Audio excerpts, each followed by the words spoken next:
پوشیدہ تھی وہ بالآخر دنیا پر ظاہر ہوئی، اور دنیا نے اس کو ایکنالج بھی کیا ہے. ہم نے سے اپنے سے 10 گنا بڑے ہندوستان کو شکست دی. اور اس میں اہم بات یہ تھی کہ جس کی طرف آپ نے اشارہ کیا، میں صراحت سے کہہ دیتا ہوں کہ پوری دنیا کا خیال تھا کہ پاکستان تو ہے تباہ حال ہے اور غریب ہے اور ہر وقت اس کو جو ہے وہ امداد کی ضرورت ہوتی ہے.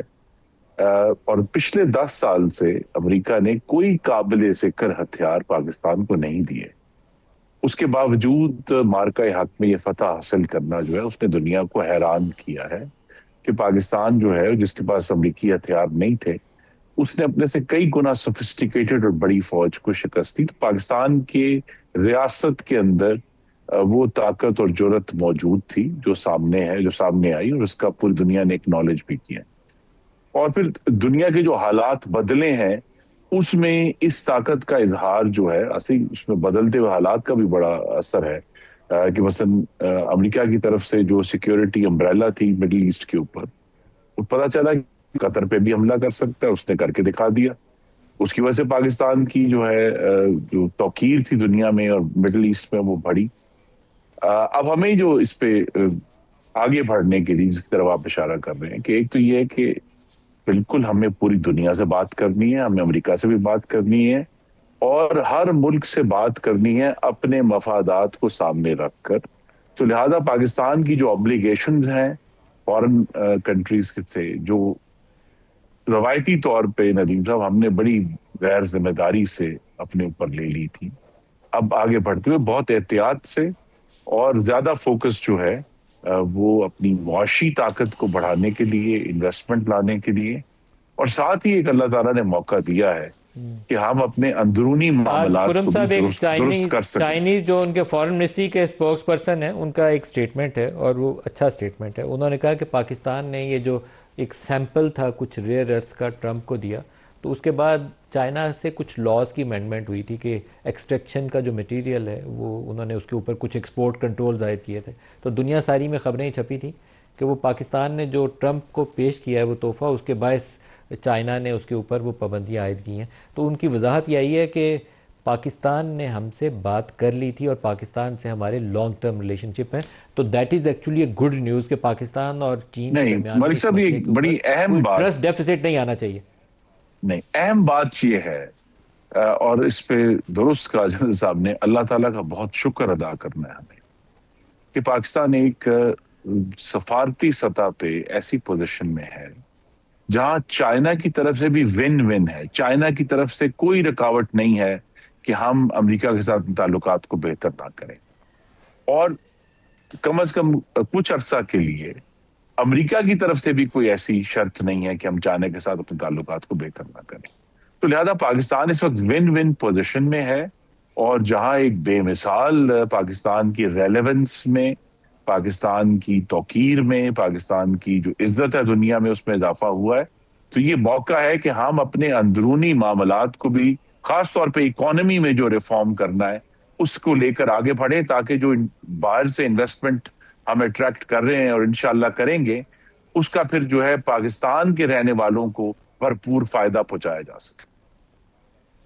ولید اقبال صاحب آپ فرمائیے گا، آپ کا کیا تجزیہ ہے یہ جو نئی پاکستان کی پوزیشن بنتی ہے اس پورے ریجن میں بھی اور دنیا میں بھی جو پذیرائی مل رہی ہے آپ کو، اس کے بعد پاکستان کی کیا ڈائریکشن ہونی چاہیے، کیا پالیسیز ہونی چاہیے؟ دلچسپ بات ہے جی، اور خاص طور پہ جو پاک امریکہ تعلقات ہیں ان میں ایک ہمارے ہی سابق آرمی چیف کا یہ ارشاد رہا کہ جی جب بھی میں امریکن سے ملتا ہوں میں ان کو یہی کہتا ہوں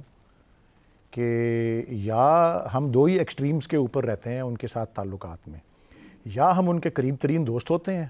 یا ہم ان کی سب سے زیادہ سینکشنز کا جو ہے وہ نشانہ ہوتے ہیں. تو ان دو کے درمیان میں کبھی ہمارا وہ جو ہے رشتہ نہیں ہوا. تو اس وقت لگ رہا ہے کہ سائیکل وہ پینڈولم جو ہے جس طرح سے چلتا ہے،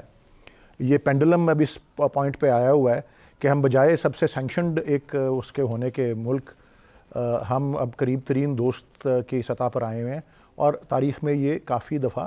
4 5 6 دفعہ ایسے مواقع آ چکے ہیں. اتفاق کی بات یہ ہے، جتنی تاریخ میں نے پاکستان کو جتنا میں واقف ہوں اس سے، پاکستان کے امریکہ کے پاکستان سے یہ حیرت انگیز بات ضرور ہے، لیکن امریکہ کے پاکستان سے تعلقات قریب ترین تب ہوتے ہیں جب یہاں پہ فوجی حکمران ہوتے ہیں یا اتھارٹیرین جو ہے سیٹ اپ،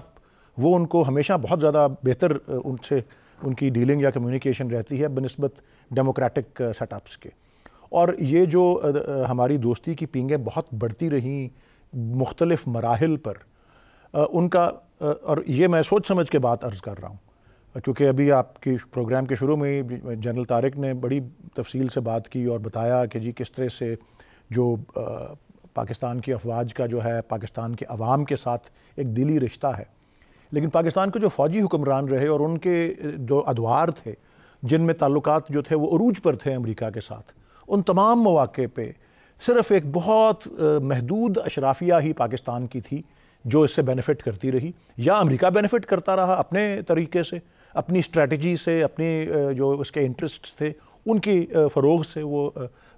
فائدہ اٹھاتا رہا، یا پھر ایک پاکستان میں ایک محدود سی اشرافیہ.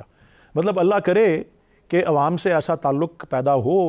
یہ ان تعلقات کا، یہ جو بیرونی تعلقات ہمارے ہیں، کہ واقعی ہمارا جو تتر بتر ایک صحت کا نظام ہے وہ ایک کھڑا ہو اپنے پیروں پر، اور اس سے عوام کو مفاد مل سکتا ہے. یا پاکستان کا نظام تعلیم جو ہے، یہ وہ میں صرف یہ کہہ رہا ہوں کہ محض جو ہے ملٹری ہارڈ ویئر یا ملٹری سپورٹ جو ہے ان سے ہی نہیں عوام کا فائدہ ہوتا. آف کورس سب کو چاہیے کہ ایک مضبوط ملک ہو، اس کا دفاع مضبوط ہو، اس کی قومی سلامتی جو ہے وہ جو ہے ایسی ہو جس پہ کوئی انگلی نہ اٹھائے اور کوئی جرت نہ کرے، اور اگر کرے تو پھر ان کو جواب ملے، جس طرح کا ملتا رہا ہے پلوامہ کے بعد بھی اور پہلگام کے بعد بھی. بالکل ایسا ہی ہے. لیکن میں تھوڑا سا محتاط ہی رہوں گا پاکستان کی تاریخ کو پیش نظر رکھتے ہوئے امریکہ کے تعلقات کے حوالے سے، کہ اس میں کس طرح کے سی سوز یا سائیکلز یا پینڈلم شفٹس آتے رہے ہیں، اور اس کا ابھی تک پاکستان کے یہ 75 76 80 سال کے قریب ہونے والے ہیں، اس میں ہمیشہ بڑا ایک، بلکہ فائدہ امریکہ کو زیادہ ہوا ہے، پاکستان کو تو نقصان ہی اٹھانا پڑا ہے. شروع گفتگو لمبی ہو جائے گی، لیکن وہ U2 انسیڈنٹ پہ یہ تھا کہ جی امریکہ کا پائلٹ پکڑا گیا، بڑا بیر سے پشاور کے قریب سے وہ اڑا وہاں سے، تو کروسچاو نے ہمارے سفیر کو بلا کر ماسکو میں کہا کہ پشاور کو ہم نقشے سے مٹا دیں گے دنیا کے. وہ ایک بہت بڑی طاقت تھی اس وقت سوویت یونین. اس طرح کے بھی ہوئے واقع. 1962 میں چین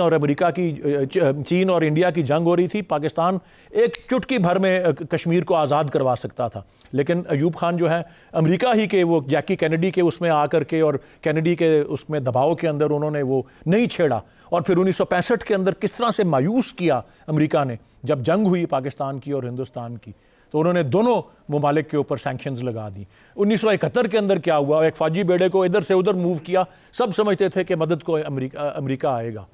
لیکن امریکہ کا فوکس سرد جنگ میں سوویت یونین کے خلاف تھا. پاکستان سمجھتا تھا کہ جی کشمیر کے اوپر امریکہ ہماری مدد کرے گا. تو یہ میں نے بڑی آپ کو جھلکیاں دی ہیں. جنرل ضیاء کے وقت میں کیا ہوا، وہ ایک انہوں نے اپنی اور ساری پاکستان. حافظ صاحب کو بھی شامل کر لیں. جی میں بس یہی بات بتانا چاہ رہا ہوں. یہ اور جنرل مشرف کے زمانے میں کیا ہوا، یہ 2-3 سوال میں چھوڑ رہا ہوں بس.